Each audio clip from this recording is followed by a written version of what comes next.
છો મિત્રો? સ્વાગત છે તમારું સેમ ટેટુ લોન્જના ખાસ 100 દિવસ 100 ટેટુ ચેલેન્જમાં. દરેક દિવસ એક નવી ડિઝાઇન, નવી કહાની અને નવો અનુભવ.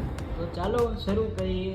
આજના અમારા ખાસ કસ્ટમર છે જયસુખભાઈ, જેમનું ટેટુ ડિઝાઇનમાં છે આમબેન. અમે ફ્રન્ટ સાઈડમાં ઈગલનું વેક્ટર એડ કર્યું છે અને બેક સાઈડમાં ટ્રાયેંગલનું ડિઝાઇન એડ કરી છે. જયસુખભાઈની બીજી ડિઝાઇનમાં છે હાર્ટબીટ વિથ કેમેરાની ડિઝાઇન.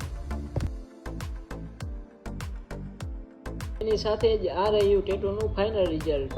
ટેટુ જોઈને જયસુખભાઈ પણ બહુ ખુશ થયા. તો તમને ટેટુ કેવું લાગ્યું તે કોમેન્ટ બોક્સમાં જણાવી દેજો. તો મિત્રો, આને તમારા માટે લઈને આવ્યા છીએ ખાસ ઓફર. શું તમે પણ ટેટુનો અનુભવ કરવા માંગો છો? આ બ્લોગ 5 લોકોને શેર કરો, બ્લોગને સ્ટોરીમાં મૂકીને મેન્શન કરો અને મેળવો ટેમ્પરરી ટેટુ બિલકુલ ફ્રી. તો રાહ શેની જુઓ છો મિત્રો? તમારા ફ્રી ટેમ્પરરી ટેટુ માટે આજે જ મુલાકાત લો સેમ ટેટુ લોન્જની. રવાપર ધુંડળા રોડ, ગોલ્ડન માર્કેટની સામે વૈદેહી પ્લાઝા કોમ્પ્લેક્સ, મોરબી.